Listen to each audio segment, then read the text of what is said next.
My best friend showed up to my wedding in a white gown and told everyone it looked better on her. So I replaced her on the spot. She arrived during the bridal party photos, 2 hours before the ceremony, strutting across the lawn in a floor-length white beaded dress that cost more than my entire wedding budget. My photographer stopped mid-shot. My bridesmaids went silent. My mother grabbed my arm. "Is she serious?" my sister Jen whispered. Claire did a little spin. I know, but when I saw it, I had to have it. Don't worry, nobody will confuse us. Mine is clearly more expensive. She actually said that, out loud, to my face, on my wedding day. Claire, you can't wear white to my wedding, I said. Oh please, that rule is so outdated. Besides, it's more of an ivory. See? She held the fabric next to my dress. Yours is much simpler. Plain, really. Mine has all this beadwork. My cousin Amy looked ready to tackle her. You need to change, I said. Into what? This is what I brought. You didn't bring another dress? Why would I? This is perfect. You're being dramatic, Lily. It's just a dress. Just a dress. My mother stepped forward. There's a mall 5 minutes away. Go buy something else. Claire laughed. I'm not wearing some mall dress to my best friend's wedding. I have standards. Standards. She had standards. Then you can't stay, I said. Her face shifted. You're not serious. I'm in the wedding party. I'm your maid of honor. Not dressed like that. This is ridiculous. Ask anyone. I look amazing. She turned to my bridesmaids. Don't I look amazing? Nobody answered. Claire rolled her eyes. You're all being so insecure. It's not my fault I look good in white. She walked closer to me. Remember when we went dress shopping and you tried on that gorgeous Vera Wang? And they said you couldn't pull it off? But you insisted on trying anyway? And then you bought this instead? She gestured at my dress. I'm just wearing what you couldn't. My photographer was still standing there, camera lowered. The videographer was definitely still rolling. My Aunt Helen had her phone out. That Vera Wang didn't fit because I'm not a size 0, I said. Right, exactly. So why are you mad that I can wear what you can't? Get out, I said. What? Leave, now. You're not in my wedding. You can't kick me out. I planned your bachelorette party. I organized the shower. I've been your best friend for 10 years. You showed up to my wedding in a white gown to upstage me. Upstage you? Please. This isn't about upstaging. This is about looking my best. Sorry if that threatens you. My husband-to-be Alex appeared with his groomsmen. They'd heard the commotion. He took one look at Claire and his face went red. Are you fucking kidding me? He said. Claire smiled at him. Alex, you look handsome. Doesn't this dress photograph beautifully? You need to leave, he said. Right now. Everyone's overreacting and it's just a dress. It's not just a dress, Alex said. It's attention-seeking bullshit. On our wedding day. Claire's face hardened. I see Lily's turned you against me too. I told her you were too controlling. Controlling? Alex stepped closer. You tried to convince her to call off the wedding last month. You told her she could do better. You've been sabotaging us since day one. I was looking out for her. You were jealous, he said. Just like you're jealous now. Just like you've always been jealous of her happiness. Jealous? Of what? Her department store dress? Her backyard wedding? Her ordinary life? She said ordinary like it was poison. The silence that followed was complete. Even the catering staff setting up nearby had stopped to watch. There it is, I said quietly. What you really think of me. I didn't mean it like that. Yes, you did. You've always thought you were better. Prettier. More sophisticated. More everything. That's not true. You wore a white gown to my wedding, Claire. It's ivory. It's white. And you knew exactly what you were doing. You wanted everyone to look at you, to compare us, to see that you're thinner, richer, whatever story you tell yourself. My dad appeared with my uncle. What's the problem here? Claire's just leaving, I said. I'm not going anywhere. I'm the maid of honor. My name's on everything. The programs, the website, everything. Not anymore, my sister Jen said. She held up her phone. I just posted in the wedding group chat that there's been a change. I'm maid of honor now. Claire stared at her in shock. Her face went white and she looked around at everyone standing there, searching for someone who would back her up or tell me I was being crazy. Nobody said a word. My bridesmaids stood in a tight group with their arms crossed. Alex's groomsmen looked uncomfortable but stayed quiet. The photographer and videographer kept their cameras down. Even the caterers who'd stopped to watch didn't move. The silence stretched out so long it hurt, and I could see Claire starting to understand that her usual tricks weren't going to work this time. She opened her mouth like she wanted to say something, then closed it again. Her hands were shaking a little bit and she kept looking from person to person, waiting for someone to defend her or tell her it was all okay. But everyone just stared back at her with hard faces or looked away. My dad stepped forward and his voice was calm, but there was steel in it when he spoke. He told Claire she needed to get her things and leave the property right now. Claire's voice got higher, and she said she had gifts in the bridal suite, and her purse was locked inside, and how was she supposed to just leave without her stuff? Dad said someone would bring everything to her car, but she needed to go immediately. She tried to argue that she couldn't drive home without her purse and her phone was in there and this was ridiculous. My uncle moved to stand next to Dad and suddenly Claire was facing both of them, and she seemed to realize she wasn't going to win this argument. Her face turned red and her voice got shrill when she demanded to know if we were really going to ruin her reputation over a dress color. She pulled her phone out of some hidden pocket in that white dress and said she was going to post about this treatment on social media, and everyone would see how we were acting. She held the phone up like it was a weapon and said she had followers who would hear about this. Alex stepped closer and told her to go ahead and post whatever she wanted, because everyone here saw what she did and said, and the truth would speak for itself. He said she could spin it however she wanted online, but the 50 people at this venue all witnessed her show up in white and insult me on my wedding day. Claire's hand dropped a little bit and she looked at her phone screen like she wasn't sure anymore. That's when the wedding coordinator appeared from the side entrance of the venue building. Adriana walked over in her professional black dress with her clipboard and her calm face, and she stopped right in front of Claire. She said very quietly that if Claire didn't leave on her own in the next 2 minutes, venue security would escort her out. Claire stared at Adriana like she couldn't believe what she was hearing. She actually laughed and said the venue staff was taking sides now, like this was some kind of joke. But Adriana's face didn't change at all. She just looked at her watch and said Claire now had 1 minute and 45 seconds to walk to the parking lot. Claire looked around one more time and I could see the exact moment she realized she'd actually lost. Her shoulders dropped and she put her phone away and turned toward the parking lot. But she stopped after 2 steps and turned back to look at me. She said I would regret throwing away our friendship over my own insecurity, and that someday I'd realize she was just trying to look her best, and I was the one who made it weird. Her voice cracked a little bit on the last words. I looked right at her and said our friendship ended the moment she wore that dress, and she'd been showing me who she really was for years, but I was too loyal to see it. I told her I finally understood that she never wanted me to be happy if it meant I might outshine her somehow. Claire's eyes got wet, but I didn't feel bad. She turned and started walking across the lawn toward the parking lot, and we all stood there watching her go. Her white dress dragged in the grass and picked up green stains on the bottom. I felt this weird mix of feelings, like relief that she was finally leaving, but also sadness that 10 years of friendship had come to this. Part of me couldn't believe it was really happening. Jen put her arm around my shoulders and squeezed. She said we needed to get me touched up and ready because I was getting married in 90 minutes no matter what drama just happened. She was right, but my hands were still shaking. The photographer came over carefully, like she wasn't sure if she should interrupt. Sloane asked if I wanted her to delete all the photos of Claire from the memory cards. She said she could wipe them completely, so I'd never have to see Claire in the wedding photos. I thought about it for a minute while everyone waited. Then I told her to keep them because someday I would want to remember that I stood up for myself, even though right now I felt like I might throw up. Sloane nodded and said she understood and she'd keep everything. I noticed my bridesmaids, Caitlin and Mila, coming toward me, and they both wrapped me in hugs. Caitlin said Claire's behavior was unforgivable, and she was so proud of me for not backing down. Mila held my hand tight and said she'd wanted to call out Claire's mean girl behavior for years, but didn't want to cause problems in our friend group. She said Claire always made little comments that seemed like jokes but were actually mean, and she would compete over everything. I asked why nobody ever said anything, and Mila looked guilty. She said they all talked about it among themselves but figured I must see it too, and was choosing to stay friends with Claire anyway. Hearing that made me feel stupid for not seeing it sooner. Mom appeared next to us and took my arm gently. She said we should go to the bridal suite so she could fix my makeup that got smudged from angry tears. We walked together across the lawn and into the venue building. The bridal suite was cool and quiet after all the chaos outside. Mom sat me down in front of the mirror and pulled out her makeup bag. While she was touching up my face with powder and fixing my mascara, she told me about a toxic friend she had to cut off before her own wedding. She said this friend was jealous of everything and tried to sabotage the wedding in small ways. Mom said some people just can't handle seeing others happy, and Claire clearly fell into that category. She said it hurt at the time, but looking back, she was glad she removed that negativity from her life. I asked if she ever regretted it, and Mom said never, not even once. There was a knock on the door and Jen came in carrying a shopping bag. She said she personally walked Claire's belongings to her car and watched her drive away. Jen mentioned that Claire was crying and saying she didn't mean it, and this was all a misunderstanding.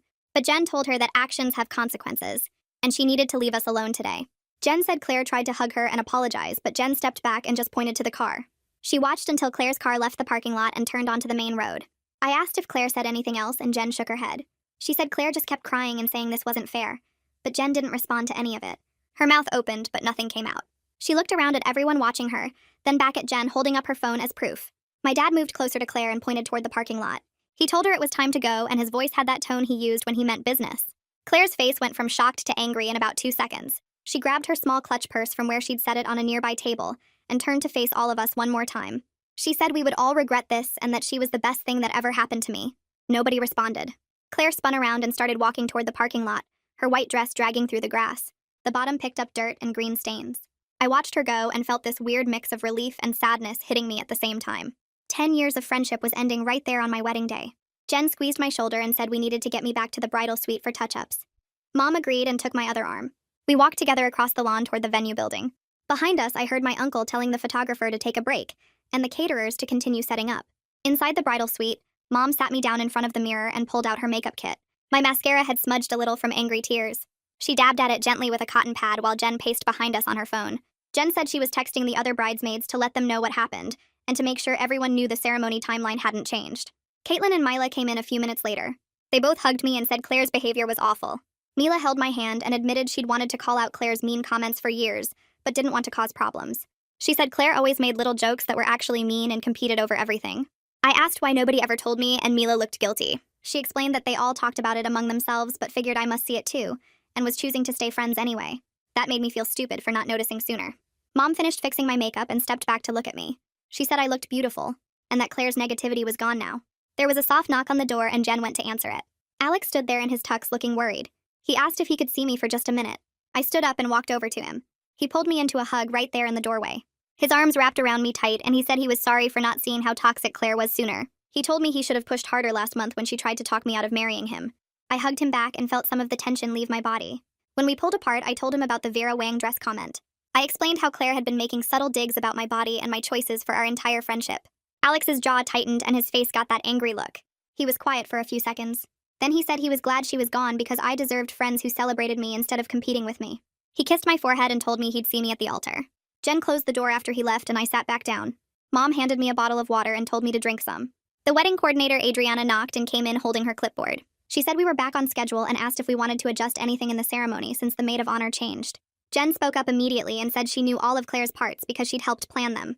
She promised she was ready to step in so smoothly that guests wouldn't even notice the switch. Adriana made some notes and said that sounded perfect. She told us we had about 40 minutes until the ceremony started and left to check on other details. Everyone else filtered out too, saying they needed to get to their places. I asked for a few minutes alone, and they all nodded and left. The bridal suite got quiet. I stood up and walked to the full-length mirror in the corner. My dress looked beautiful. My hair and makeup were perfect. I looked at my reflection and reminded myself that this was my wedding day. I was marrying the person I loved. The Claire drama was awful, but it didn't get to ruin the most important day of my life. I took some deep breaths and felt myself getting calmer. There was another knock and Amy came in. She said several guests saw the confrontation and were asking what happened with Claire. People were confused about why the maid of honor wasn't around. I thought about it for a minute. Then I decided we should have Jen make a brief announcement before the ceremony started. Something vague but honest about a change in the wedding party due to personal reasons. Amy agreed and said she'd tell Jen. She hugged me and said she was proud of me for standing up to Claire.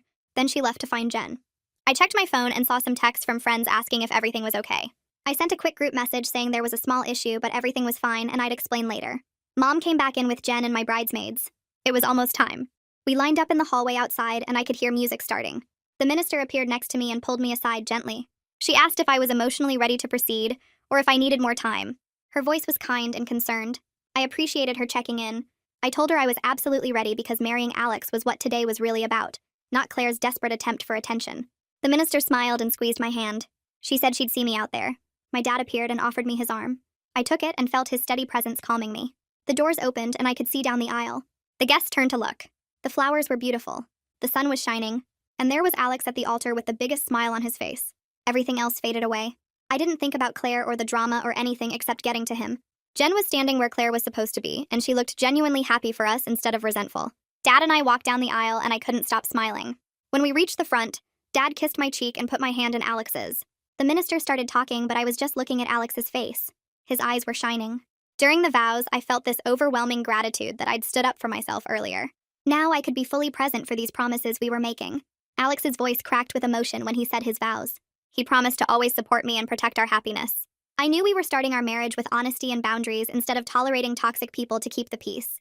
We exchanged rings and the minister pronounced us married. Alex kissed me and everyone clapped. We walked back down the aisle together as husband and wife. The reception started and guests seemed to be having a great time. The food was good and the music was perfect. But I noticed some people whispering and checking their phones. I thought maybe they were just taking photos. Then Mila came over and quietly showed me her phone. Claire had posted on social media. The post claimed she was uninvited from my wedding for looking too good. She called me an insecure bridezilla who couldn't handle having a beautiful friend. My stomach dropped. I showed Alex and he read it carefully. My first instinct was panic about what people would think. But Alex reminded me that everyone at our wedding saw what actually happened. He said we should ignore it for now and enjoy our reception. We could deal with Claire's lies tomorrow if we needed to. He was right. I put my phone away and focused on dancing with him. Dinner service started and guests moved to their tables under the white tent. The catering staff brought out the first course while soft music played from the speakers. Alex and I sat at the head table with Jen and the wedding party, and I tried to focus on the food even though my stomach felt tight. People kept glancing at the empty seat where Claire should have been sitting. My aunt came over during the salad course and bent down to talk quietly near my ear. She said she got the whole thing on video, every word Claire said, and she'd send it to me in case I needed proof later. I thanked her and she squeezed my shoulder before going back to her table. 3 more guests stopped by between courses to say they were glad I removed Clare. One of my mom's coworkers said Clare's behavior was shocking, and she couldn't believe anyone would do that at a wedding. My college roommate came over and whispered that she always thought Clare was mean, but didn't know how to say it without causing problems. Each person who approached seemed genuinely supportive, not just nosy, and it helped me feel less crazy for making such a big scene earlier. The main course arrived and I managed to eat some of the chicken and vegetables. Alex held my hand under the table while we ate. Harvey stood up with his champagne glass and tapped it with a fork. The room got quiet and everyone turned to face our table. He smiled at us and started talking about how he met Alex in college and watched him grow into an amazing person. Harvey said he knew Alex found the right partner when he saw how we support each other through challenges. He made this subtle comment about surrounding ourselves with people who genuinely want us to succeed, and I saw several guests nod and look at each other knowingly. Harvey raised his glass and everyone cheered and drank. Alex hugged him, and I felt grateful that Harvey didn't mention Clare at all, but still managed to acknowledge what happened. Jen stood up next for the maid of honor speech. She looked nervous but happy as she held her note cards. She talked about growing up with me and watching me become more confident over the years. Jen said she remembered when I was shy and scared to speak up for myself, but now I stand up for what I believe in and set boundaries with people who don't treat me right. She said she was proud to stand beside me today, and that real friends lift each other up instead of tearing each other down. The guests clapped loudly, and some people wiped their eyes. I got up and hugged Jen while everyone was still clapping. My phone started buzzing in the small purse I'd left under my chair. I ignored it at first, but it kept going. Vibration after vibration. Alex noticed and asked if I wanted to check it. I pulled it out and saw notification after notification from social media. Clare had tagged me in multiple posts. I opened the app and felt my face get hot. She'd posted old photos of us from college, from trips we took, from birthdays and holidays, with captions about betrayal and fake friends. One post said I threw away 10 years of friendship because I was jealous. Another said I couldn't handle having a beautiful friend. A third claimed I'd been planning to kick her out all along because Alex never liked her. I showed the phone to Alex and he read through the posts with his jaw tight. He said we should have someone monitor her posts in case they get worse, but we should stay off social media for the rest of the night. Caitlin leaned over from her seat and asked if everything was okay. I showed her what Clare was posting and Caitlin's eyes went wide. She said she could track Clare's social media and let us know if anything needs immediate response. Caitlin mentioned she's a social media manager professionally and knows how to document everything in case we need it later. I handed her my phone and felt relieved that someone else could deal with it. The DJ announced that dancing would start soon and played an upbeat song. Alex pulled me onto the dance floor and we moved together while our families joined us. I tried to focus on having fun, but my mind kept drifting to what Clare was posting and who was seeing it. My mom's friend approached during a slow song and said some mutual friends of mine and Clare's were texting, asking for my side of the story. She said word was spreading beyond just wedding guests and people wanted to know what really happened. I felt panic rising in my chest. Jen noticed my face and took my hand, leading me outside to the patio area where it was quieter. The sun was setting and the air felt cool on my skin. Jen asked if I wanted her to post a response on my behalf. I told her I didn't want to get into a social media war on my wedding night, but I was worried that Clare's version was spreading while I stayed silent. Jen said Clare was making herself look bad with all the dramatic posts, but I wasn't sure everyone would see it that way. Alex found us on the patio and sat down next to me. He suggested we post one simple statement with the facts and then let it go, not engaging with Clare's drama anymore. He helped me write a brief post on my phone saying that Clare wore a white gown to my wedding despite being asked to change, made hurtful comments about my appearance and my wedding, and was asked to leave. I kept it short and factual without any emotional language. Alex read it over and said it was perfect. I asked Sloan if she had any photos from earlier that showed Clare in the white dress next to me. Sloan pulled up her camera and found several shots from the confrontation. I picked one that clearly showed both dresses side by side and added it to my post. The image would speak for itself better than any words I could write. I hit post and watched my phone light up with notifications within seconds. Comments flooded in from people supporting my decision and expressing shock at Clare's behavior. Friends from high school, college, work, all saying they couldn't believe she did that. Some people who knew Clare commented that they weren't surprised because she'd always been competitive. My cousin shared the post to her own page. Alex's friends commented with supportive messages. The response was overwhelming and mostly positive. We went back inside to the reception, and I made a conscious choice to focus on celebrating with people who actually love us. The DJ played our favorite songs and we danced with our families and friends. We cut the cake and everyone cheered when Alex smashed a piece into my face playfully. I danced with my dad during the father-daughter dance and tried not to think about the friendship I just lost. Dad held me close and said he was proud of me for standing up to Clare. The night continued with more dancing and laughing and celebrating, and I felt lighter knowing I'd told the truth publicly. People kept coming up to hug me and say supportive things. The photographer captured moments of genuine joy and happiness. Alex spun me around on the dance floor and I felt grateful for everyone who showed up to support us today. Near the end of the reception, when most guests were getting tired and the music had slowed down, a woman I hadn't seen in years walked over to where I was standing with Alex near the cake table. She went to college with me and we'd been close back then, but lost touch after graduation. She touched my arm gently and said she needed to talk to me about something important. I followed her to a quieter corner of the pavilion where the music wasn't so loud. She looked uncomfortable and kept glancing at the ground before she started speaking. She told me she was sorry for not saying anything sooner about how Clare treated me. I felt confused because I didn't know what she meant at first. She explained that back in college, Clare used to make mean comments about me when I wasn't around, always with a big smile like she was joking, but everyone could tell it came from jealousy. She said Clare would point out my clothes or my grades or guys I dated and find ways to make them sound worse than they were. My stomach felt heavy hearing this information on my wedding night. The woman said she should have told me years ago, but she thought maybe Clare would grow out of it, or that it wasn't her place to get involved in our friendship. She hugged me and said she was glad I finally stood up to Clare today, because everyone at the wedding was talking about how long overdue it was. 2 more friends from college appeared next to us like they'd been waiting nearby. One of them said she heard us talking and wanted to add her own stories about Clare's behavior over the years. The other friend nodded and said she'd witnessed the same pattern of subtle put-downs disguised as friendship. They both started sharing specific examples I'd never heard before. One friend remembered Clare telling people at a party that I only got my first job because my dad knew someone at the company, which wasn't true at all. The other friend recalled Clare making jokes about my weight at group dinners, always framed as concern for my health but clearly meant to make me feel bad. They talked about how Clare would compete over everything from test scores to boyfriend quality to vacation destinations. I felt hurt learning that this had been going on behind my back for so long, but I also felt relieved knowing I wasn't imagining the toxicity in our friendship. These friends admitted they should have said something years ago instead of staying silent to avoid drama. I thanked them for finally telling me the truth even though it stung to hear. They hugged me and congratulated me on my marriage and said they hoped I'd stay in touch now that Clare wasn't controlling who I spent time with. The DJ announced the last song of the night and everyone gathered outside for the sparkler send-off. Staff members handed out long sparklers to all the guests and lit them as Alex and I stood at the top of the pavilion steps. The sparklers made bright white light in the darkness, and everyone cheered as we walked down between the 2 lines of people holding them. I felt the heat from the sparklers as we passed and smelled the sharp smoke they created. We reached Alex's car at the end of the walkway and turned to wave at everyone before getting inside. The drive to the hotel near the airport took about 20 minutes and neither of us said much at first. Then everything that happened today hit me all at once and I started crying. Not pretty crying either, but big ugly sobs that made my whole body shake. Alex pulled into the hotel parking lot and turned off the car but didn't move to get out.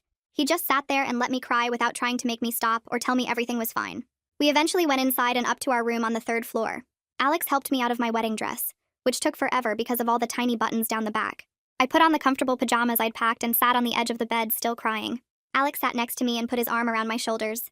He said I was allowed to feel sad about losing my best friend, even though Clare was toxic and treated me badly. He reminded me that I did the right thing by setting boundaries, and that real friends don't show up to your wedding in a white dress to make themselves look better than you. He said real friends don't make mean comments about your body or your choices, or try to convince you to call off your wedding. I leaned against him and felt grateful that he understood I could be happy about marrying him, and sad about Clare at the same time. He didn't try to rush me through the feelings or tell me to get over it. He just held me and let me process everything that happened. After I stopped crying, I picked up my phone from the nightstand to check it one last time before bed. My post about Clare had hundreds of comments now, way more than I expected. I scrolled through them and saw messages from people I knew in high school, college, work, and even some of Alex's friends and family. Most comments were supportive and said I did the right thing by asking Clare to leave. Several people who knew Clare personally said they weren't surprised by her behavior because she'd always been competitive and mean. A few mutual friends had commented that they'd unfollowed or blocked Clare after seeing what she did. Some people sent me private messages sharing their own stories about Clare's toxic behavior over the years. One girl from high school told me Clare used to spread rumors about her. Another woman said Clare tried to steal her boyfriend at a party. The messages kept coming and I couldn't stop reading them even though I was exhausted. Alex finally took the phone from my hands and plugged it in across the room so I wouldn't be tempted to keep checking it. We turned off the lights and got into bed. I fell asleep quickly from being so tired and emotionally drained. The next morning we woke up early to catch our flight to Hawaii. I felt nervous about the honeymoon because I kept thinking about Clare and wondering what she was posting now. At the airport, I pulled out my phone while Alex was getting coffee and scrolled through social media.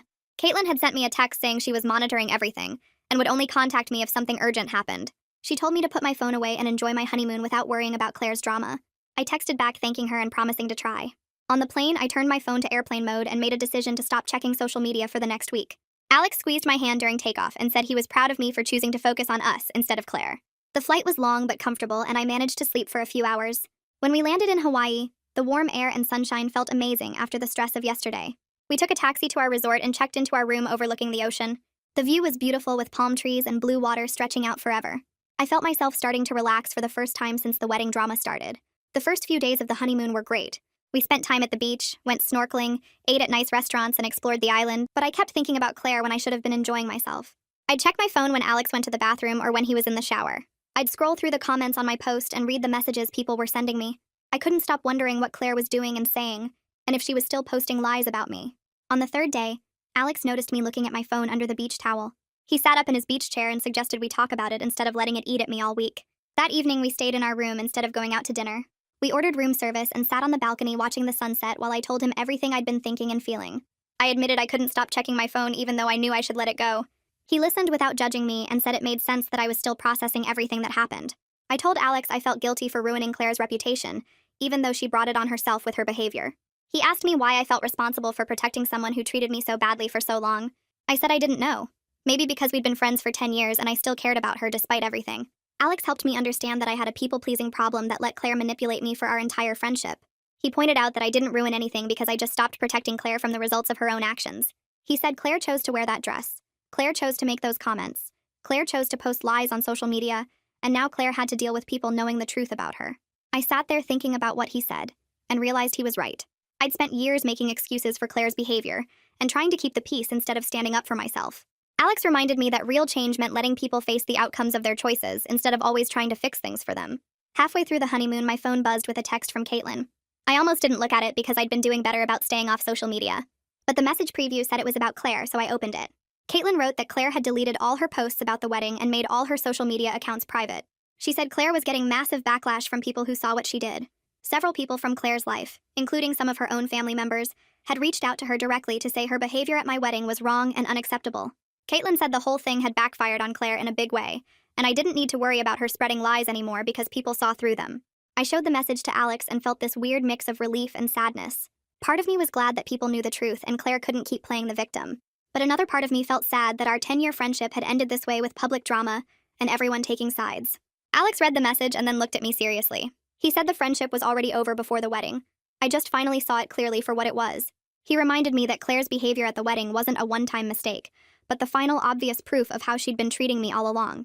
He said I'd been grieving the loss of this friendship for a while without realizing it. Every time Claire made a mean comment or tried to compete with me or undermined my relationship with him, the wedding just made it impossible to ignore anymore. I knew he was right, but it still hurt thinking about all those years of friendship that turned out to be fake. We sat on the balcony for a long time, not saying anything, just watching the ocean and holding hands. I felt grateful to have Alex and to have finally learned what real friendship and real love were supposed to look like. The next morning, we went snorkeling, and I didn't check my phone once during the entire 3-hour boat trip. Alex noticed and squeezed my hand underwater while we were looking at sea turtles. We spent the afternoon at the pool reading books and actually finishing chapters instead of getting distracted by social media drama.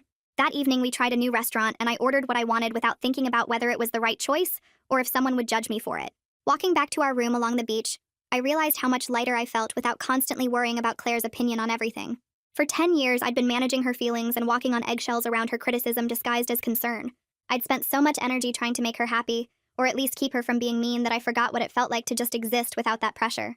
Alex and I stayed up late on the balcony talking about all the times Claire had made subtle digs that I'd brushed off or excused.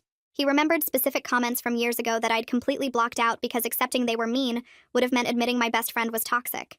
We made plans for what we wanted to do when we got home, and I didn't have to factor in Claire's schedule or mood, or whether she'd approve of our choices. The freedom felt almost strange after so long. On our last day in Hawaii, I sat on the beach with the journal I'd brought and started writing everything down. I wrote about recognizing red flags in friendships, like when someone constantly competes with you or makes you feel bad about your happiness. I wrote about trusting my instincts when someone's words don't match their actions, like how Claire always said she supported me, but then tried to talk me out of marrying Alex. I filled pages with thoughts about choosing people who genuinely celebrate your success, instead of resenting it or trying to diminish it. I wrote about the difference between friends who lift you up and friends who keep you small so they can feel bigger. Looking back at our friendship with clear eyes, I could see the pattern of Claire's jealousy whenever something good happened to me. Every promotion, every relationship milestone, every achievement came with her subtle put-downs or her own competing announcement. I wrote about learning to value myself enough to walk away from people who don't value me, even if we have history together.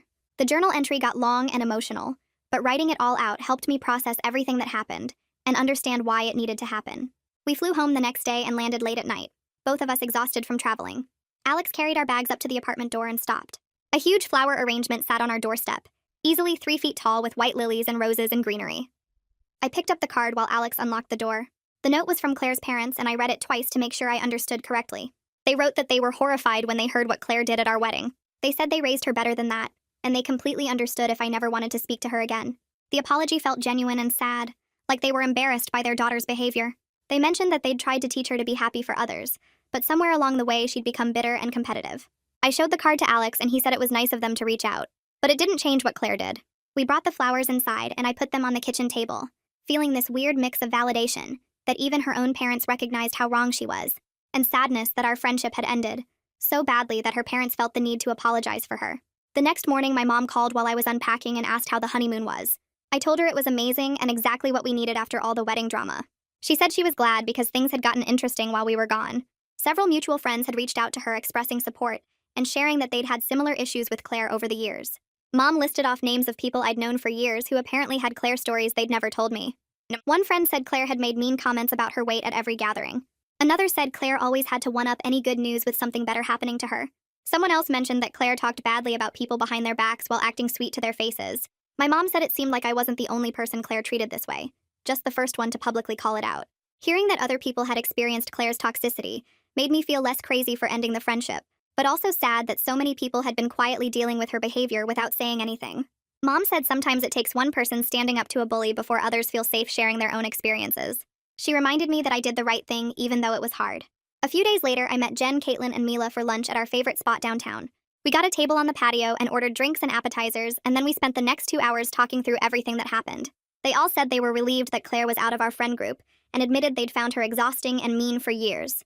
Jen said she'd wanted to say something after Clare made that comment about my dress being plain, but she didn't want to cause drama before the wedding. Caitlin mentioned that Clare had sent her nasty messages after the wedding calling us all jealous and boring. Mila said Clare used to make subtle digs about everyone in the group and then act like she was joking if anyone got upset. They all agreed that our friend group felt lighter and more genuine without Clare's constant negativity and competition. We talked about how we'd all been walking on eggshells around her for so long that we forgot friendship wasn't supposed to feel like that. They apologized for not speaking up sooner about Clare's behavior, and I told them I understood because I'd been making excuses for her longer than anyone.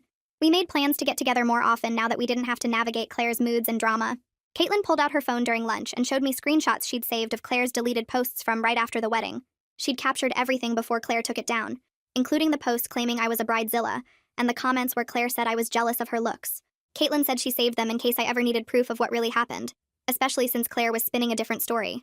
We talked about whether I should block Clare on everything or leave communication open.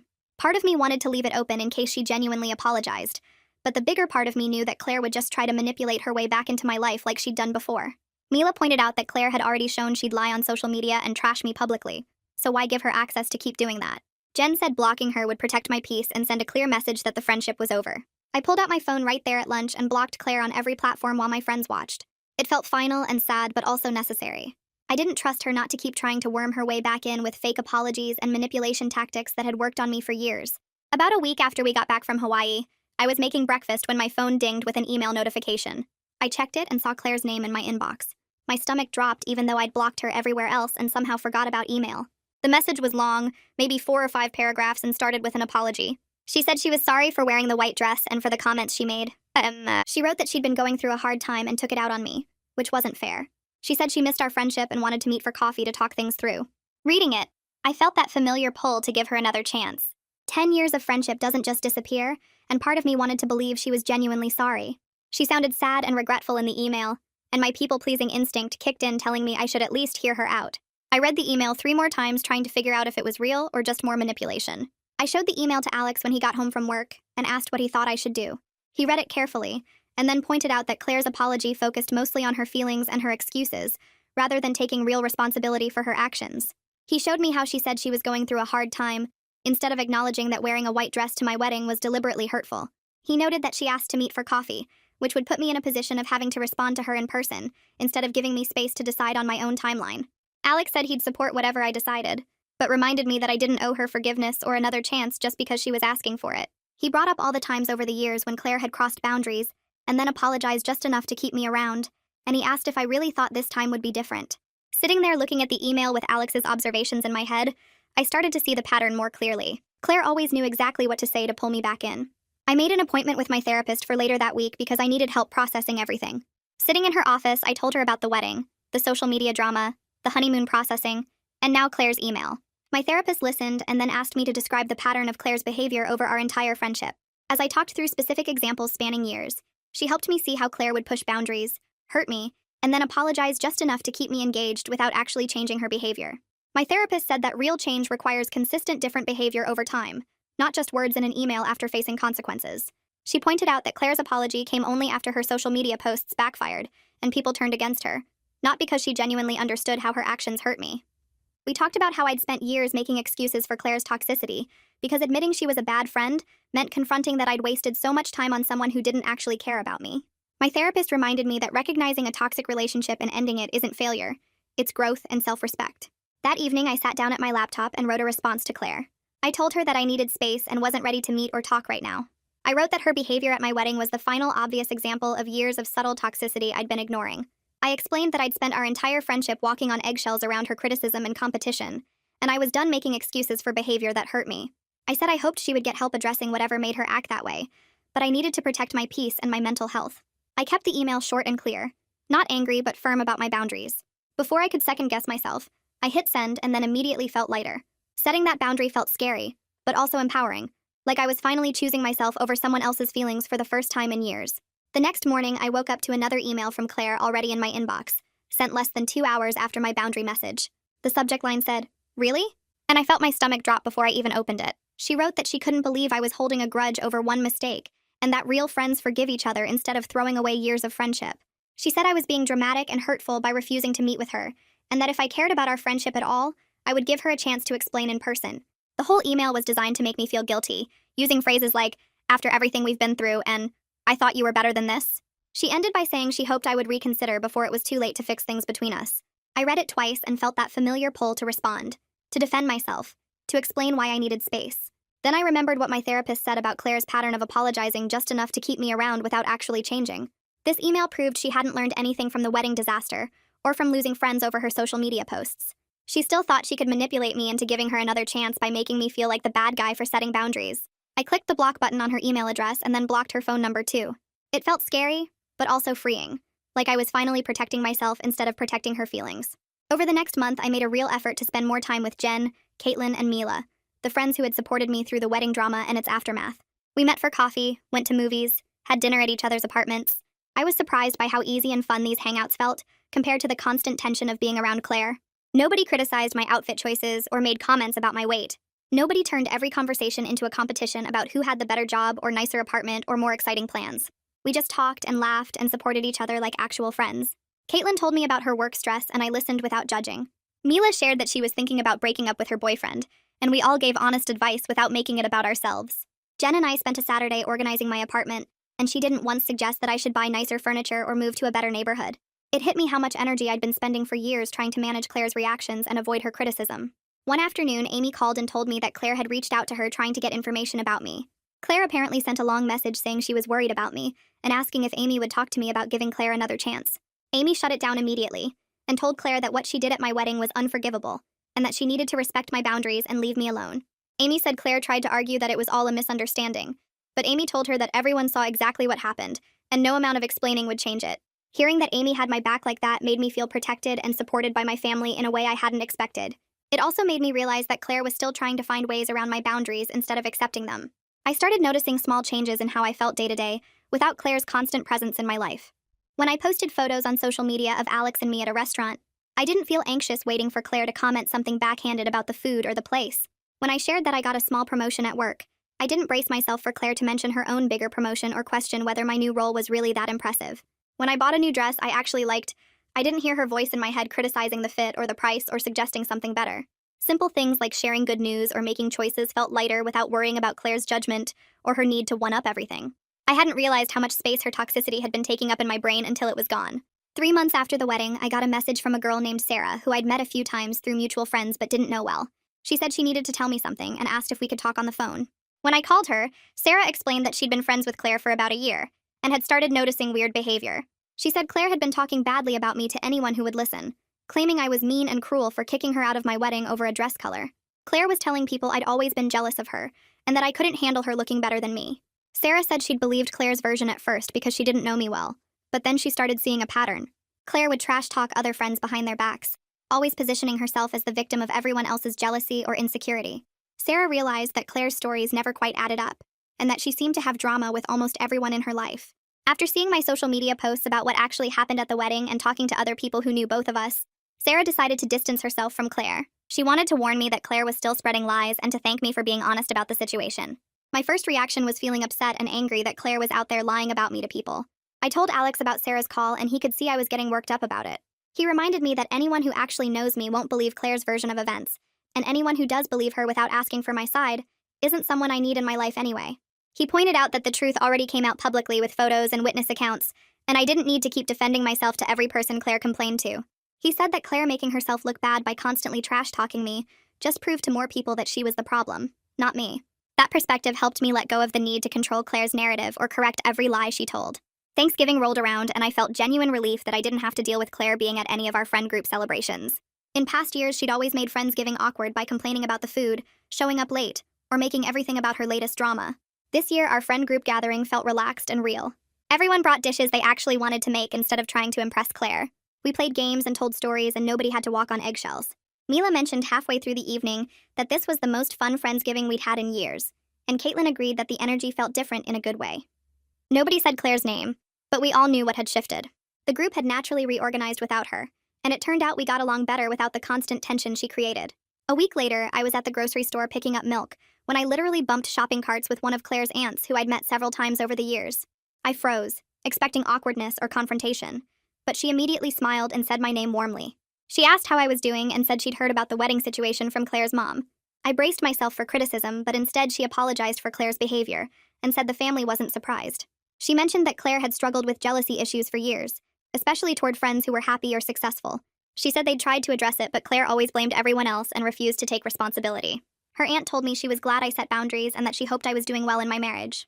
She said she understood completely why I'd cut contact, and didn't blame me at all. The encounter left me feeling validated, but also sad that Claire's own family recognized her toxic patterns. 6 months after the wedding, Alex and I had settled into married life, and I barely thought about Claire anymore. We'd developed our routines, decorated our apartment, started planning for the future. When Claire did cross my mind, it was usually because something reminded me of our past friendship, and I'd feel this wave of relief that I'd finally recognized the toxicity and removed it from my life. It had been painful to end a 10-year friendship, especially in such a public, dramatic way, but I couldn't deny that I was happier without her constant criticism and competition. Alex and I would be cooking dinner or watching TV, and I'd realize I hadn't thought about Claire in days, sometimes weeks. The mental space she used to occupy was now filled with actual peace. One evening, I got a message request on social media from someone I didn't know well, a girl who'd been in a few of the same social circles, but we'd never really talked. Her message said she needed to thank me for speaking up publicly about my experience with Claire. She explained that Claire had recently done something similar at her birthday party, showing up in an outfit that was clearly meant to outshine the birthday girl, and making comments all night about how she looked better than everyone there. This girl said that because she'd seen my wedding posts and knew about Claire's pattern, she was able to recognize the behavior immediately and set boundaries right away, instead of tolerating it or making excuses. She kicked Claire out of her party and didn't feel guilty about it, because my story had helped her see that Claire's behavior wasn't normal friend behavior. She thanked me for being brave enough to share what happened, because it gave her permission to protect herself too. Reading that message made me realize that standing up to Claire, even though it was scary and messy in public, might have helped other people avoid similar situations or recognize toxic patterns in their own friendships. I typed back a long message telling her she did the right thing and that nobody should have to deal with that kind of behavior at their own celebration. I explained how setting boundaries early saves so much pain later, and I was glad my story helped her see the pattern quickly instead of years down the road like I did. Hitting send felt good, like maybe the whole mess with Claire served a purpose beyond just my own wedding drama.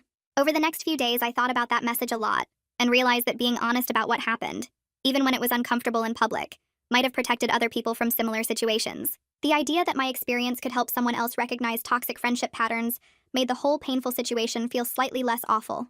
A year after the wedding, Jen came over with a bottle of wine and suggested we finally go through all the wedding photos that Sloane had sent months ago. I'd been avoiding them because I knew Claire would be in the early shots and I didn't want to relive that morning. But Jen insisted it was time. So we opened my laptop and started clicking through hundreds of images. The first dozen photos showed Claire in that white dress during the confrontation, and I felt my stomach tighten seeing her face again. But then we got to the ceremony and reception photos, the ones taken after she left, and I noticed something interesting. Everyone looked so much more relaxed and genuinely happy in those later shots. My bridesmaids were laughing without that tight, stressed look they'd had earlier. My parents looked calm instead of worried. Even Alex and his groomsmen seemed looser and more natural once the drama was over. Sloane had captured real joy instead of people trying to ignore tension, and the difference was obvious when you looked at the photos side by side. I've learned that real friendship doesn't come with constant competition or subtle comments disguised as jokes. The people around me now celebrate when good things happen, instead of finding ways to make it about themselves. Caitlin texts me funny memes without comparing our lives. Mila shares her accomplishments without putting mine down. Jen supports my decisions without questioning whether I'm making mistakes. The Claire situation hurt at the time and probably always will a little bit, but cutting her out was necessary for my own peace. I'm better now at recognizing when someone's behavior doesn't match their words, and I don't ignore red flags just because we have history together. Standing up for myself that day, in front of everyone, taught me that protecting my happiness matters more than avoiding conflict or keeping toxic people comfortable.